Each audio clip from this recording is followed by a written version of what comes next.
Hey everyone, welcome to episode 5. In this one, I'm going to talk to you about breakups and how I maneuver them. So, if you aren't already aware, I did recently go through a breakup.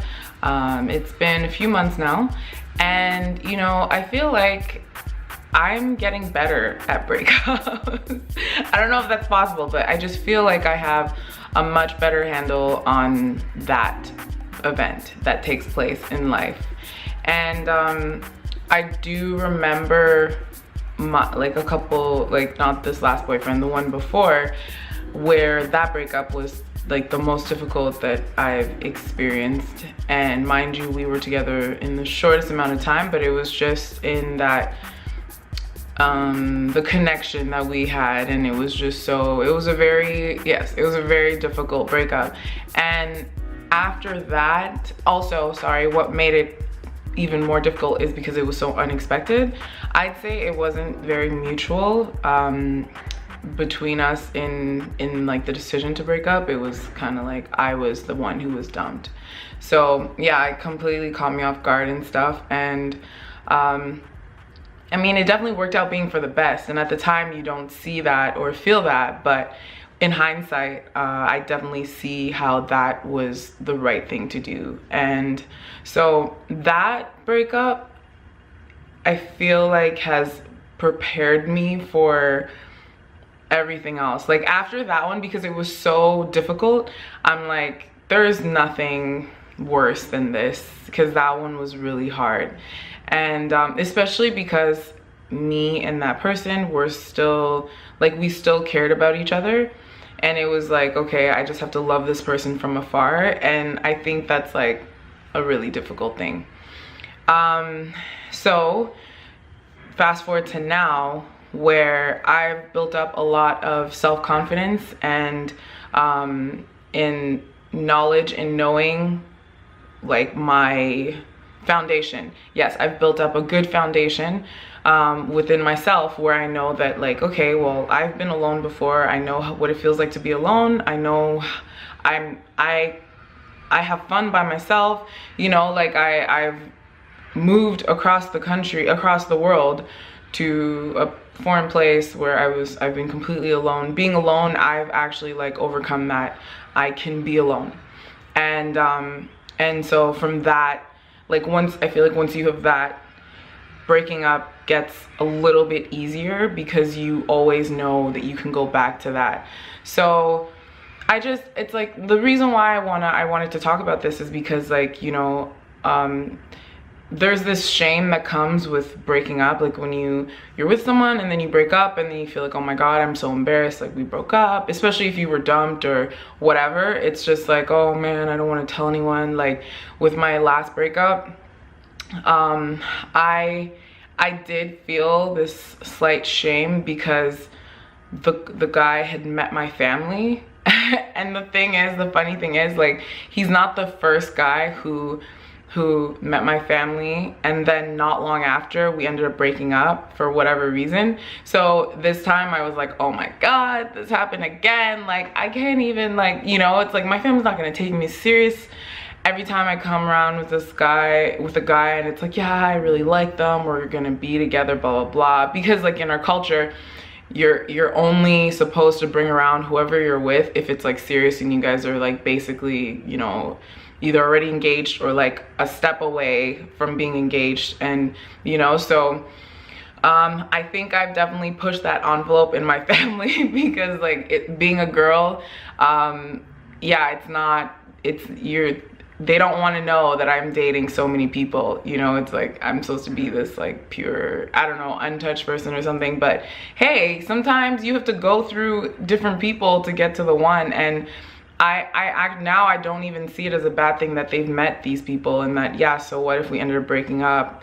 I'm like, I don't feel bad, because for them to meet these people makes also them get more comfortable with the idea that, like, yeah, she is dating, and it's not like a relationship doesn't just happen where one day you meet someone and then the next day it's like, oh yeah, we're together, we're gonna be together. It's like if they have to experience the process where it took for me or in that person to get to where we, you know, are like, oh yeah, we're gonna have a future together or whatever, or even just experiencing me going through different people until I do meet the one, and then it's like, okay, I'm good, that's fine. And why not get their input too? Like, why not see how is this person with my family, how do they vibe or whatever.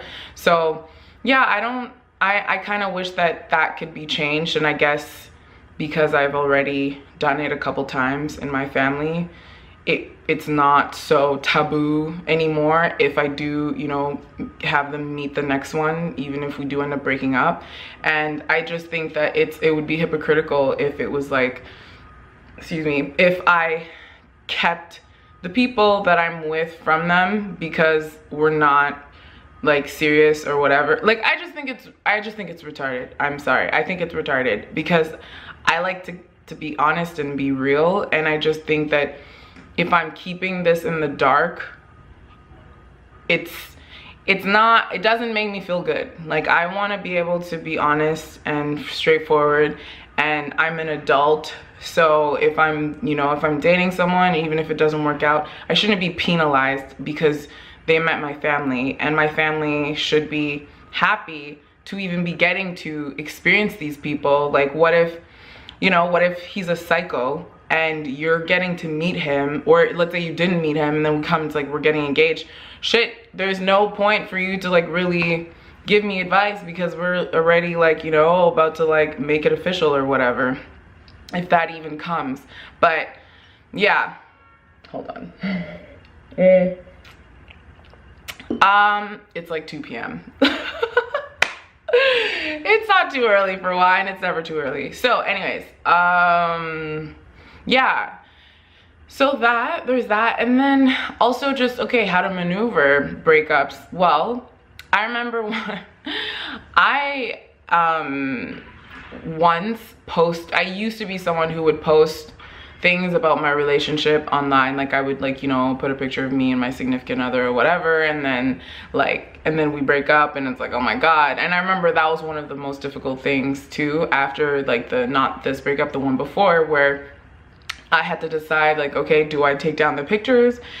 When do I take them down? And this is the age we live in, right? Social media age, where that's even a factor, where this is like something that actually has to cross my mind, where I actually have to like deal with. Because for me, it felt, as soon as I take down the picture, it makes it that much more final and that much more real. So yeah, that whole process also added to the shame that I felt in the fact that it didn't work out. And, you know, it's like, oh, one second I'm posting this picture where we're happy and I have this like really touching quote at the bottom or whatever, and then next second I'm taking it down, and it's like, and I'm thinking like, oh my god, what are people gonna think or whatever. It's like, who gives a shit?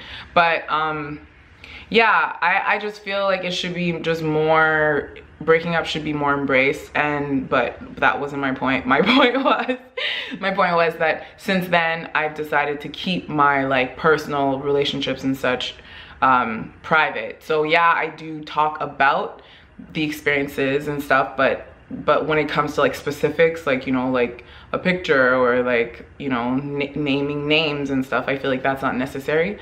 So that's where I've drawn that line. But in breaking up, I also feel like I'm a pro, which I think I already mentioned at the beginning of this episode. I guess the wine's getting to me. So what I do when I break up with someone is, well, for starters, I have to admit, I definitely struggle with letting people go. I have a tendency to hold on to people for longer than is necessary, longer than they need to be in my life. So that also applies to boyfriends, ex-boyfriends. I still have open communication with you know, some of my exes, because we had good breakups. We didn't end off maliciously where it's like, I hate you, I never want to talk to you again. It was like, okay, well, it just didn't work out. And then you get to a point where you can just communicate and even do each other favors, and it's like, it's just a platonic thing, you know. So I've had to ask myself, like, okay, is that okay? Are you maybe blocking something, some type of progression by still holding on? I mean, still being, even having access to these people, still feeling comfortable enough to have them in your life, even in passing. Yeah, I've asked myself that. But yeah, I mean, I feel like it goes on a case by case basis. So once I'm finally able to mentally accept that, okay, yes, you can let them go, or you should let them go, like mentally, I completely dive right back into myself. And like in this last relationship, I thought that I had achieved a good balance of me and the relationship. But when I reflected on it, I was like, well, actually my personal goals kind of became a little stagnant. And while it was happening, I didn't feel good about that. I was like, man, what's happening to me? You know, like, what's going on? Mind you, there was other stuff going on too at the time. So it was a lot. This is like near the end when we broke up, where I had all these like revelations. But yeah, I definitely got stagnant with my goals and was like really trying to, you know, put the relationship first so that we could, you know, see if there was a way that we can get through our troubles. And but then, I mean, once it ended, and now that I'm back to being myself, I'm just like right back into like full force, everything that I said I was going to do, that I want to do, all my goals.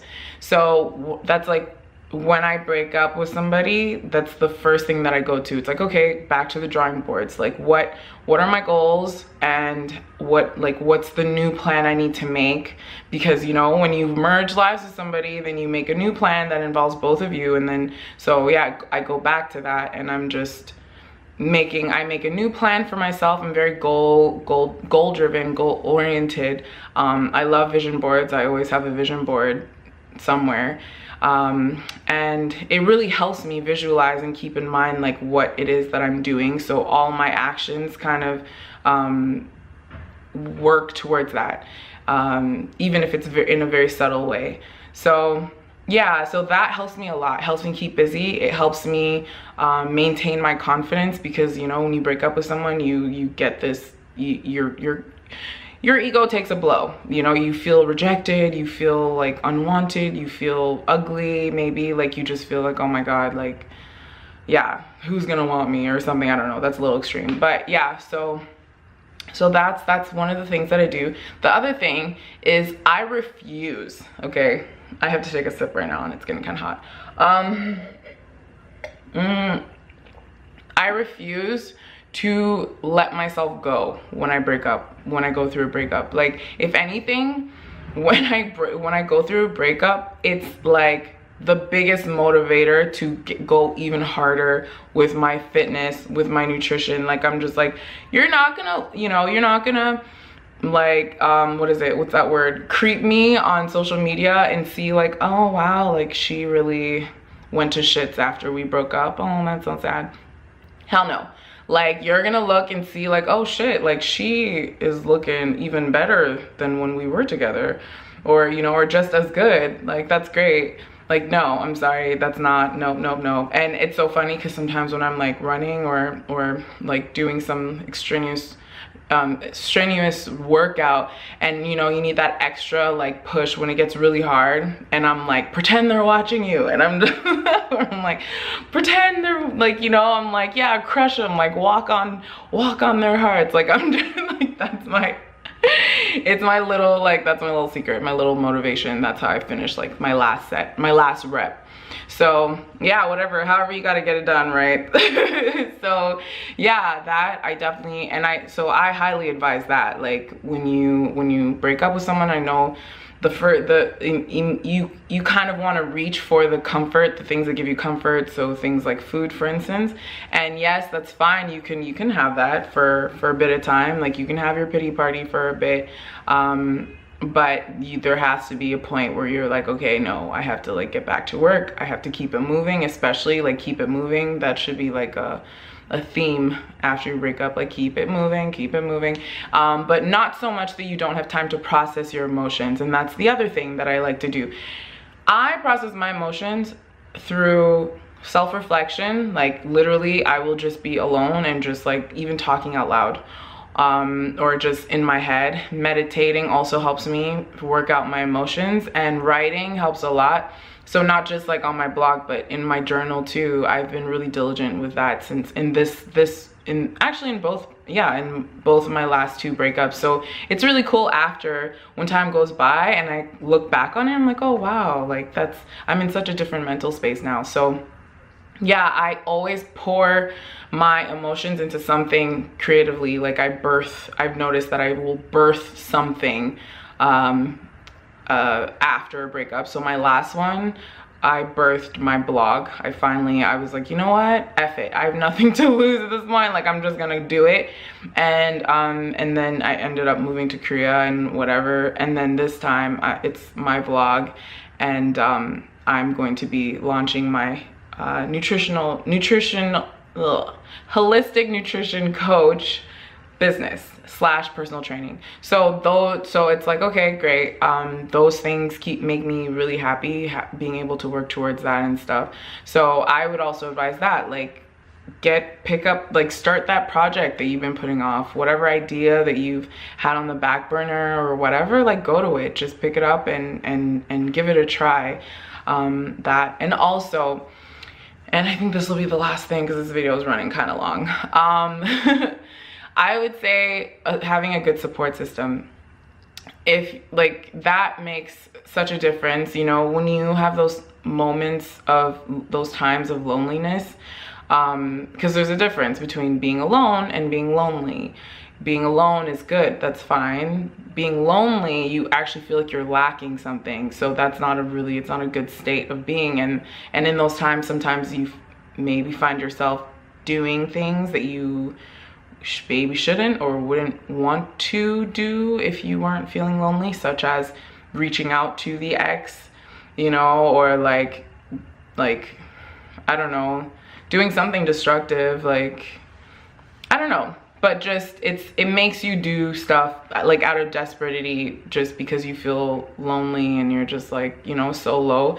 So having a really good support system in place helps a lot in those moments especially. And I'm really grateful that I have a really good support system that's made up of not just like some family members, but friends as well, who I consider to be family. And yeah, it's like just knowing that I can go to them whenever and just open up, because it's not easy for me to open up to people already. So when I do, just I can always expect that they'll have something to say that will make me feel uplifted, and I just needed that extra little, you know, that boost. So so that keeps me going. And I feel like if you have a good support system, it can be the difference between you between making your breakup process bearable to unbearable, to where you're just like, it's just a really like crazy process where you just go completely outside of yourself. Which, hey, if that's what you need to do at that time, like, let's see, yeah, when I was younger, oh my god, geez, I don't even, I'm like, wow, I've learned a lot. I've made a lot of mistakes. But you know, they're not even mistakes, they're experiences. I have experiences and I've learned from that. So I'm just glad that I now am in a place where I'm like, okay, yeah, this is not so bad.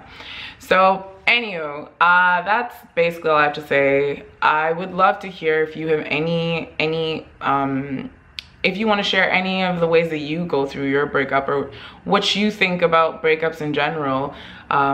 If you think that there's a certain way they're portrayed on, you know, portrayed or not portrayed or whatever. But I just want to make it something that's normal and acceptable to be discussed, and to say like, yeah, we broke up, or yeah, I got dumped. Like, so what if you know, were engaged, or so what if your family met them? Like, it didn't work out, and that's fine. You know, it's not the end of the world, and it's okay. You had a great experience together, and then it ended, and that's fine. It's fine. It's life, it's ever changing. And if that person was right for you at that time, and then they just weren't anymore. So yeah. Okay, well, thank you so much for watching. I would love it if you could subscribe, like, and share. It would make me feel really good. Okay. So I will talk to you soon. Thanks for watching. Hit tap.